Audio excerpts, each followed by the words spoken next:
Hello everyone, good afternoon. आज है 10 मार्च और मैं रिकॉर्ड कर रहा हूँ वीकेंड में वीकेंड एनालिसिस।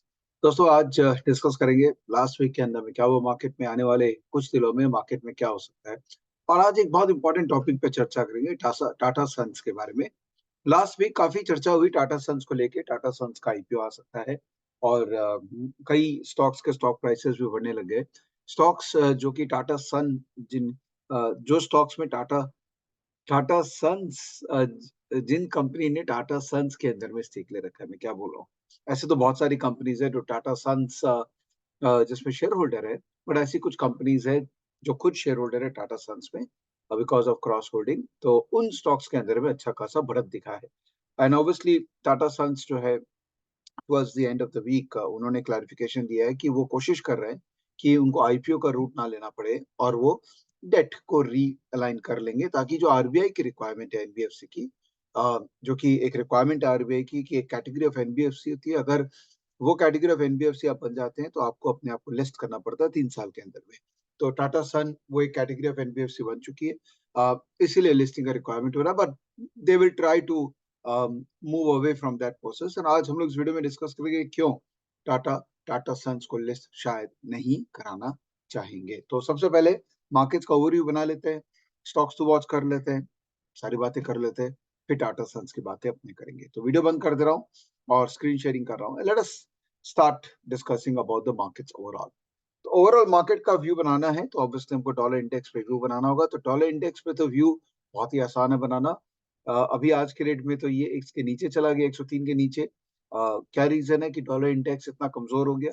लास्ट वीकेंड में अपन लोगों ने रिकॉर्ड किया था तो 104 के करीब था।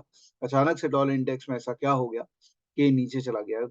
तो उसके लिए अपने को मैक्रो वेरिएबल्स को स्टडी करने पड़ेंगे, पर्टिकुलरली यूएस का जो यील्ड कर्व है उसको अपने को स्टडी करना पड़ेगा। तो लेट्स गो टू मैक्रो, और मैक्रो के अंदर में यूएस का यील्ड कर्व को देखते हैं। तो यूएस का यील्ड कर्व जो है वो भी ऊपर से नीचे गिरा है, इसीलिए डॉलर नीचे गया है। नाउ यूएस के अंदर में अभी अजीब सी सिचुएशन हो रखी है। इन्फ्लेशन डेफिनेटली उनके लिए एक कंसर्न है, ग्रोथ डेफिनेटली उनके लिए एक कंसर्न है, और इलेक्शन इस साल है वो भी एक कंसर्न है।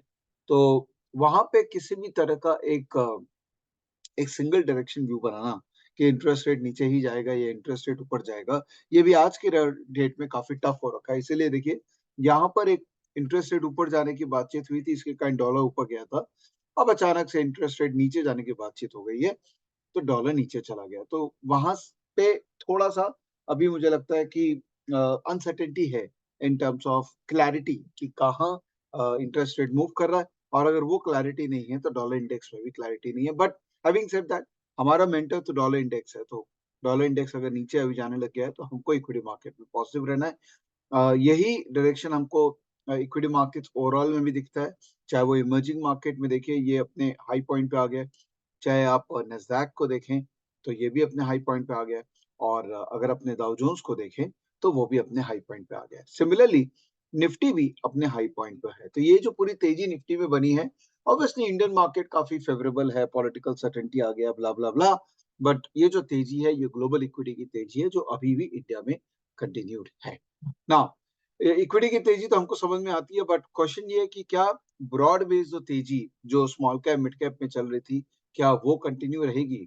वेल, मेरा एक अभी भी रिजर्वेशन है, मैं पिछले 2-3 हफ्ते से एक रिजर्वेशन प्रेजेंट कर रहा हूँ कि जो small cap mid cap index है उनके अंदर में मुझे रिस्क रिवॉर्ड उतना फेवरेबल नहीं दिख रहा है। मुझे लग रहा है कि हो सकता है कि निफ्टी स्टॉक्स के अंदर में आपको ज्यादा बढ़ोतरी नजर आए वीजा वीज स्मॉल कैप और मिड कैप, बिकॉज इनके अंदर में अब एक फ्लोथ है।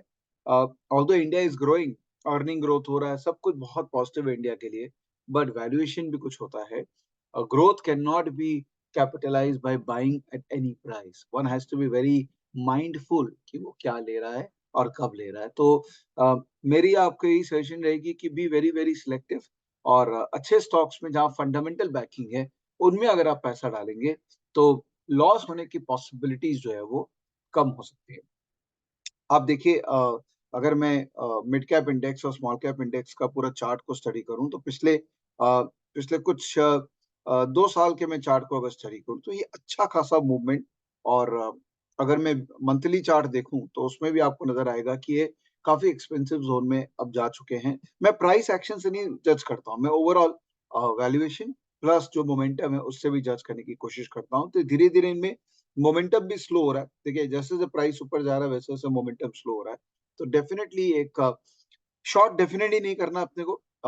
Short I never recommend going short in Indian market, because ये हर किसी का बस का नहीं है इंडियन मार्केट को शॉर्ट करना।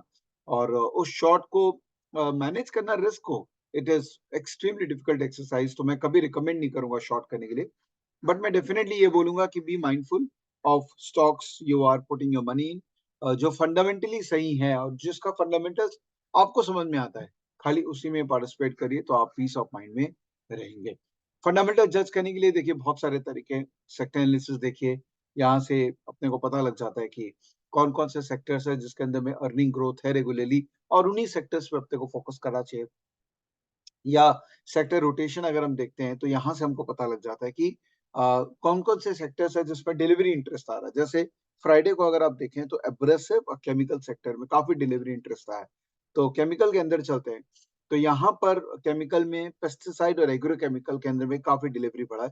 अब इसके अंदर चलते हैं फर्दर, तो पीआई इंडस्ट्री इसमें डिलीवरी बढ़ा है, यूपीआई में डिलीवरी, यूपीएल में डिलीवरी बढ़ा है, बेयर में हल्का सा कम हुआ है, सुमोतो में डिलीवरी बढ़ा है, बीएएसएफ में डिलीवरी बढ़ा, रैलीज के अंदर में देखिए कितना जबरदस्त डिलीवरी बढ़ा है, स्टॉक भी बढ़ा और डिलीवरी भी बढ़ा। सो इससे अपने को एक आइडिया लगता है कि भाई ये सेक्टर जो है, ओवरऑल इस सेक्टर के अंदर में लोगों का इंटरेस्ट है, और इस सेक्टर के अंदर में जो विनर है उसमें मैं अगर पार्टिसिपेट करूंगा तो मेरा रिस्क रिवॉर्ड जो है वो काफी फेवरेबल हो सकता है। तो अब ये होमवर्क आपको करनी है, स्टॉक आपको निकालना है, बिकॉज अल्टीमेटली जो स्टॉक आप निकालेंगे उसमें आपका हाई कन्विक्शन होगा और उसमें आप बेटर पार्टिसिपेट कर पाएंगे। मेरे लिए तो इजी है आपको बताना कि ये 5 स्टॉक देख लो, बट कब लेना है कब बेचना है ये तो आप ही को जज करना पड़ेगा, और कितना क्वांटिटी आप करते हैं that is dependent on the conviction which you have। तो ब्रॉडली निफ्टी मुझे ठीक ही लग रहा है ग्लोबली, क्योंकि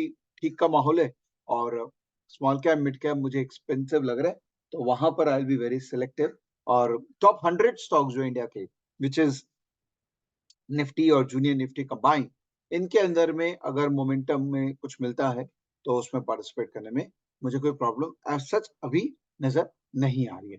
चलिए टाटा सन्स की बात करते हैं। तो मैं एक एनालिसिस कर रहा था टाटा सन्स के बारे में, और बड़ा इंटरेस्टिंग आर्टिकल्स मैंने पढ़ा इनके बारे में कि भाई टाटा सन्स करते क्या है, इनका बिजनेस मॉडल क्या है, इत्यादि इत्यादि, और मैंने इनके पोर्टफोलियो बनाने की कोशिश की। तो अगर आप टाटा सन्स के होम पेज पे जाएंगे, वेबसाइट पे जाएंगे, तो आपको एक चीज समझ में आ जाएगी कि ये ग्रुप जो है ना, ये हार्डकोर कैपिटलिस्टिक ग्रुप नहीं है। इस ग्रुप का जो सिद्धांत है which is around nation building, that is clearly getting reflected through it's philosophies which is well communicated in this website. Okay, आप थोड़ा समय इस वेबसाइट पे दीजिए, आप बहुत इंस्पायर्ड होंगे, बहुत मोटिवेटेड होंगे। इनफैक्ट आई रेड, मुझे याद है मैं कई दिन पहले मैंने एक बुक पढ़ी थी, बुक ऑन टाटाज, एक बुक मैंने बहुत ही प्यारी बुक पढ़ी थी। मैं आपको उस बुक का इमेज दिखाता हूँ। दिस वन टाटा स्टोरीज, बहुत ही प्यारी बुक है, छोटी छोटी बातें बट जबरदस्त इंप्रेसिव बातें। इससे आपको क्लियरली समझ में आएगा कि Tatas is not just about making business and making earning and doing fat marriages. Tata is all about nation building. तो टाटा सन जो है, इसका मैं शेयर होल्डिंग पैटर्न को एनालाइज कर रहा था, तो मुझे यहाँ पर विकिपीडिया में नजर आया शेयर होल्डिंग। तो आई सॉ दैट टाटा सन के अंदर में ये दो बड़े ट्रस्ट है, ये बड़ा स्टेक होल्ड करते हैं, दारोब जी टाटा ट्रस्ट और रतन टाटा ट्रस्ट, ये दोनों सबसे ज्यादा स्टेक होल्ड करते हैं, ऑलमोस्ट 50% से ज्यादा। देखिए ट्रस्ट का पर्पस क्या है, ट्रस्ट का लार्जली पर्पस रहता है फिलांथ्रोपी, लोगों के लिए कुछ काम करे। और टाटा सन्स का मैं रेवेन्यू समझने की कोशिश कर रहा था कि ये पैसे कैसे कमाते हैं। तो इनका पैसा कमाने का दो ही तरीका है। ये डिविडेंड, बहुत सारी कंपनीज में ये इन्वेस्ट कर रखे हैं, मैं आपको दिखाऊंगा कौन कौन सी कंपनीज इसमें इन्वेस्ट कर रखे हैं, वहां से डिविडेंड आता है, वो इनकी कमाई है।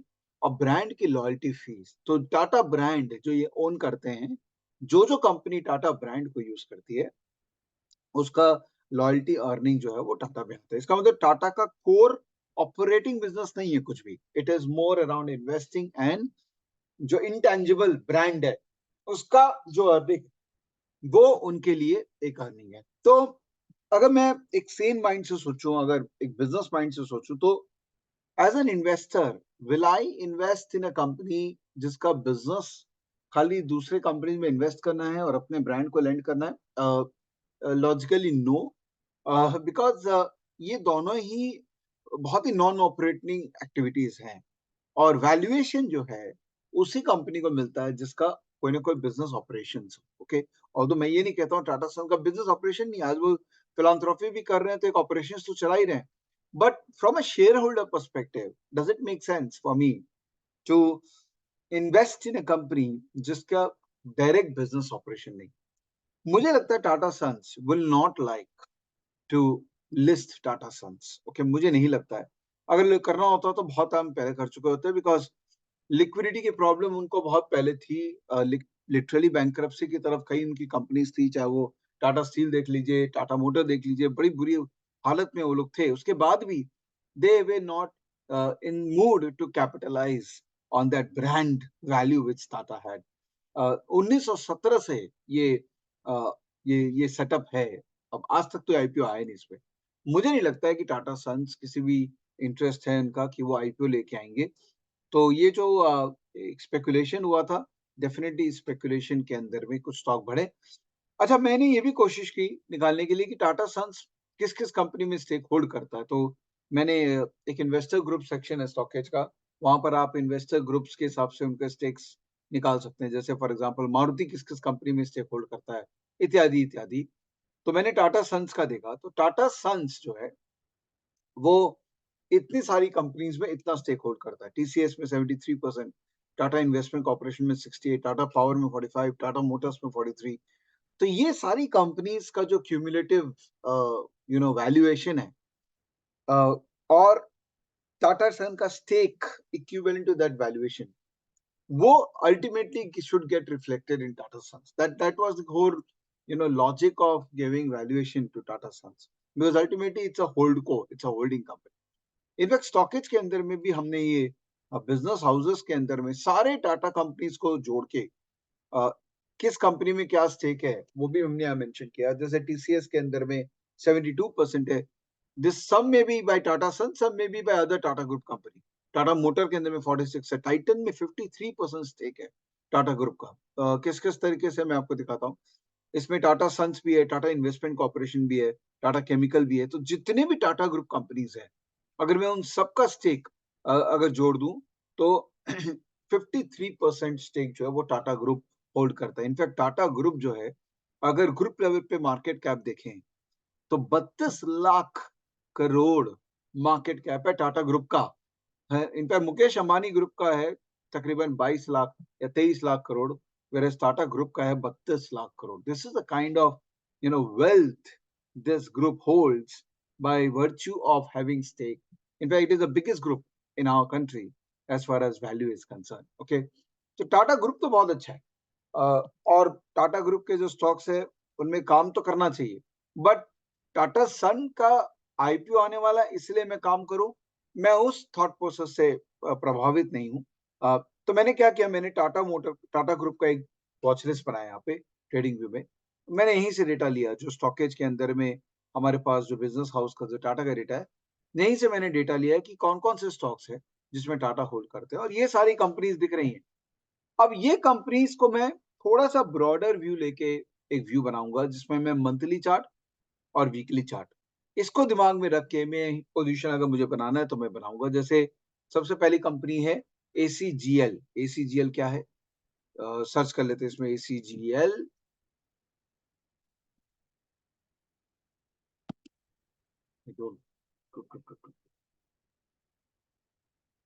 या ये ऑटोमोबाइल कॉर्पोरेशन ऑफ गोवा।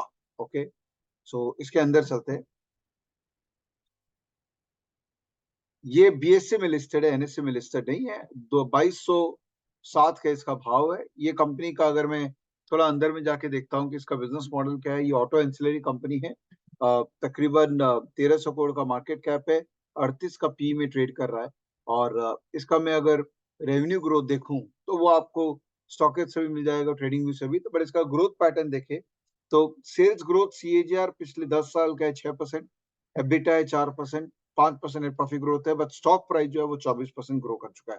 इसका मतलब ये स्टॉक प्राइस जो है वो ऑलरेडी काफी ग्रोथ किया हुआ। लेकिन अभी अगर मैं देखूं तो यहाँ पर एक व्यू मिल रहा है कि शायद ये स्टॉक वापस ऊपर जाने को है, बट फंडामेंटली ये उतना एक्साइटिंग नहीं है जितना प्रॉब्ली मैं चाहूंगा, बिकॉज यहाँ पर रेवेन्यू ग्रोथ बहुत नहीं है और स्टॉक प्राइस का जो ग्रोथ है it is far exceeded the growth of the businesses, तो मैं इसको अवॉइड करूंगा।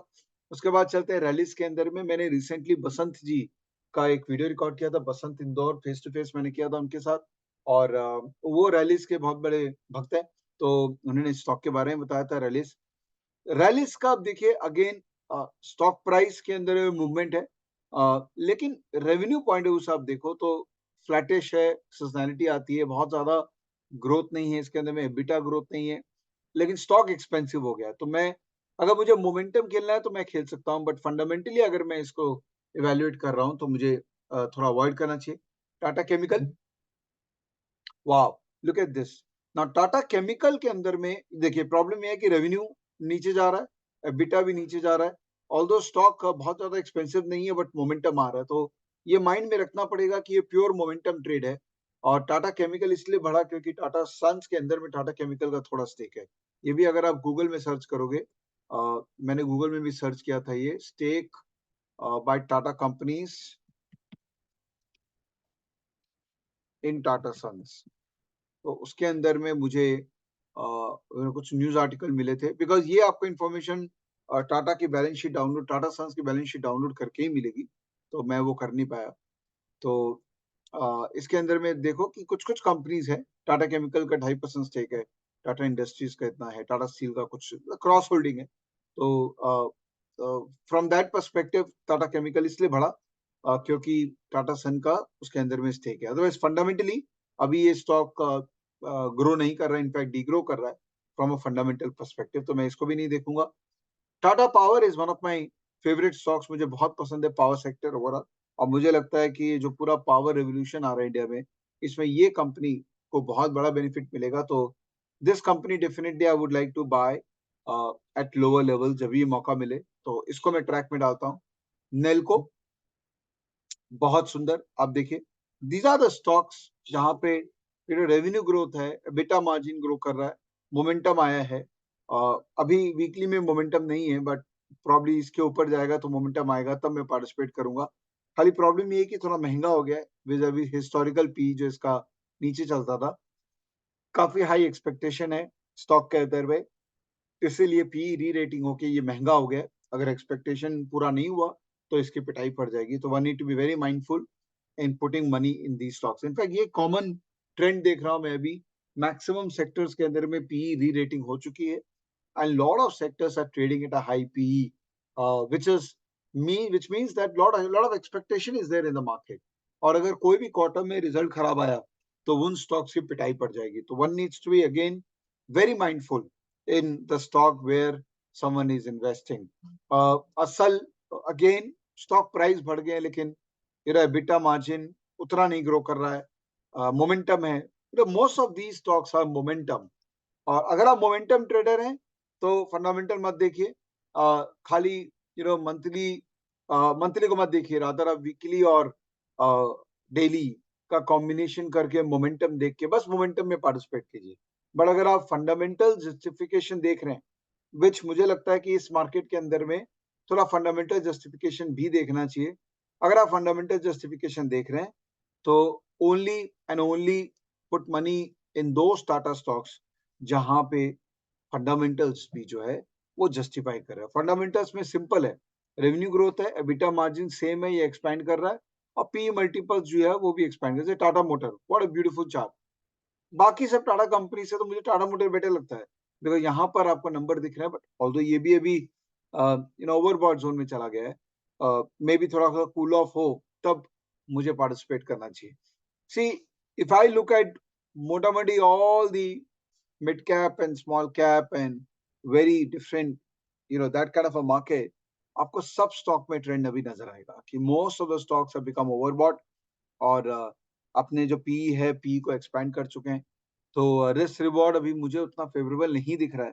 तो one needs to be very mindful. अगर करना भी है तो छोटा क्वांटिटी से करिए। देखिए, the best way to manage risk is position sizing. अगर आप छोटा छोटा क्वांटिटी भी कर भी रहे हैं, do not have a FOMO. ये मत सोचिए कि रास्ता अभी तो बढ़ गया सब कुछ, यहाँ से और बढ़ जाएगा, इलेक्शन में और बढ़ जाएगा। देखिए, जो होना था 6 महीने में हो गया। अब यहाँ से इलेक्शन ही बताएगा कि नेक्स्ट क्या होगा। तो बेटर है कंजर्वेटिव रहिए। और अगर ट्रेड करने की तलब है, पोजीशन बनाने की तलब है, तो फिर जो लार्ज कैप बास्केट है इंडिया का, उस पर फोकस कीजिए। वहां पर आपको रिस्क रिवॉर्ड फिर भी अभी फेवरेबल मिल रहा है वीजा वीज the mid cap and particularly the small cap basket. I hope you are getting the hint. बार बार एक चीज बोल रहा हूँ, रिपीट कर रहा हूँ कि शॉर्ट नहीं करना है, इंडिया को शॉर्ट नहीं करना है, but I am okay to hold my some cash position, wait and watch. And if at all I have to build position, I'll build on a biggest, large stocks, not on the stocks which are small cap in nature. All right. Thank you. Have a good week ahead, and बस अपना ध्यान रखिएगा, and just keep supporting us the way you've been supporting by subscribing to our channels and by subscribing to our amazing offerings. Thank you. Bye. Please take care. Jai Hind.